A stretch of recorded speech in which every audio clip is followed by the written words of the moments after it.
Good morning, good afternoon, good evening. This is Alan Burgos from the hashtag Walk with La channel. Welcome and welcome back to our channel. Guys, if you are not yet subscribed to our channel, please do it so now so that you can be a part of this growing family. We are now officially 7,665 subscribers. Medyo natatagalan tayo guys ha. Okay, so ano na lang tayo, road to 8,000 tayo guys. Thank you so much. Ang pag-usapan po natin today ay yung kay Kibuloy po, no? Kay Kibuloy, no? Kasi po nagdesisyon na po ang nagdesisyon na po ang Supreme Court, no? Na ililipat po ang kaso ni Pastor Apollo Kibuloy diyan sa um, yung tawag dito, diyan sa Quezon City, no? From Davao. Ah, wait lang po hinahanap natin yung ano yung mismong ayun, no? No more home advantage, no? So ililipat po ang paglilitis, no? Kay Pastor Apollo Kibuloy diyan sa Quezon City from Davao City. Meron pa po siyang isang kaso na lilitisin diyan sa Pasig City. Hindi ko alam, baka ano na lang yon, i-combine na lang yon. Pero alam niyo po ba na na ano ano na posibleng makulong si Pastor Apollo Kibuloy dito diyan sa Quezon City, no? Pag ito ay naaresto. Ang problema ay hindi pa ito naaresto, no? Nagsalita na ang Supreme Court, in-announce niya kahapon, no? Na nililipat na ang pag-transfer doon sa criminal case against Pastor Apollo Kibuloy from Davao City to the Quezon City courts. Okay? So, ito ay in-announce ng Supreme Court Public Information Office at saka yung Supreme Court Second Division ay nag-grant na ng request, no, ng DOJ led by Secretary Jesus Crispin Remulla from Cavite yung pag-transfer ng venue. Okay, bakit nga po ba nagta-transfer? Kasi nagkakaroon po ng home advantage. Alam naman po natin na matagal na si Pastor Apollo Kibuloy diyan sa Davao City. Marami po siyang mga members diyan. Marami rin po siyang naimpluwensyahan in the past. Kaya nga po, yun, no? Kaya po nililipat yan para wag magkaroon ng home advantage, kumbaga, no? Para maging patas talaga. So parang sinasabi naman natin hindi talaga patas sa mga judges diyan sa Davao City.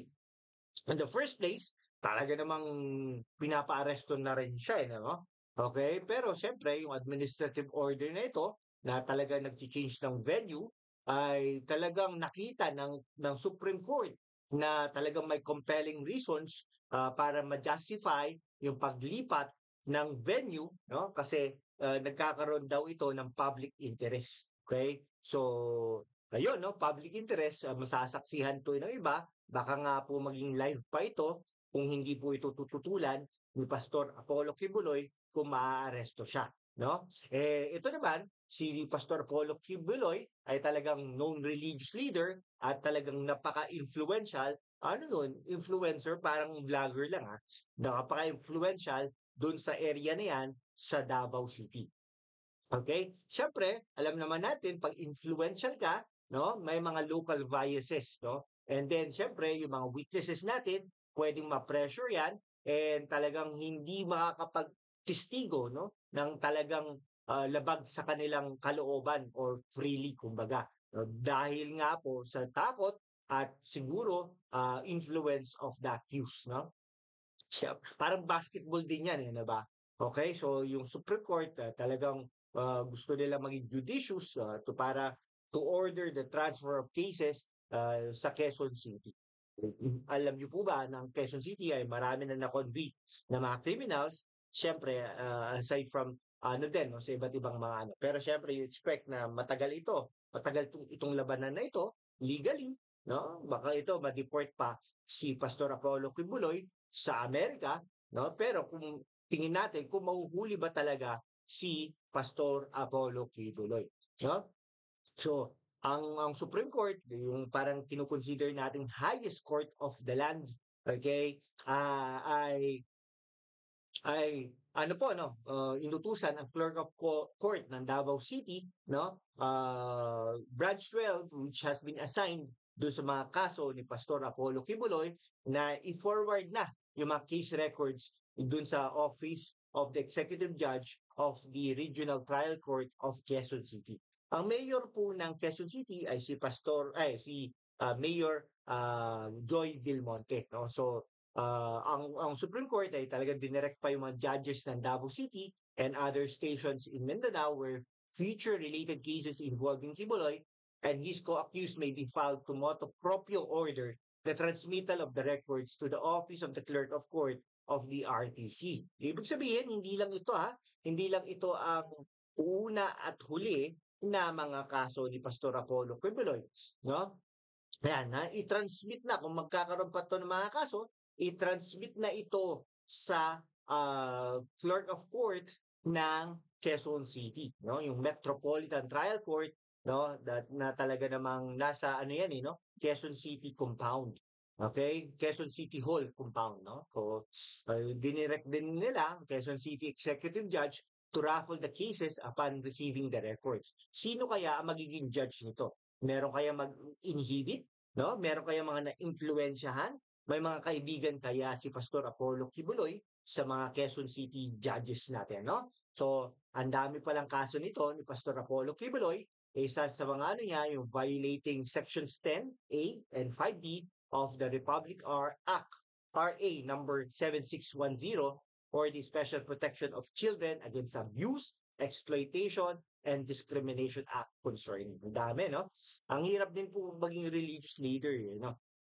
Pero maganda po ang kita dyan.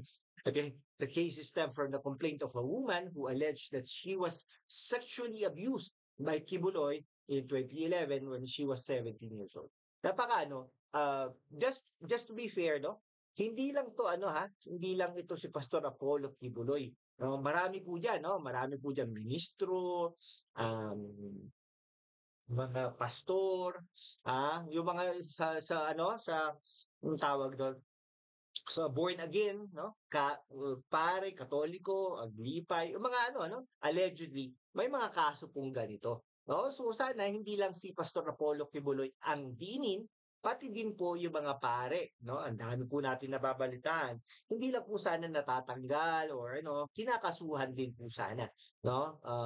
Marami po 'yan, no? Minsan pa nga may mga yung kinakabit pa nila yung mga mga asa-asawa no? May hirap din po 'yan dahil mas parang mas nakakadiri po yung mga gano'n, 'di ba? Anyhow, ito rin naman, 'yun po sige hanggang dito na lang po mga kaibigan ko Maraming salamat. Kung hindi ka pa nakapag-subscribe sa ating channel, mag-subscribe ka naman para we can be able to maintain and sustain this channel. Thank you so much guys. God bless you all.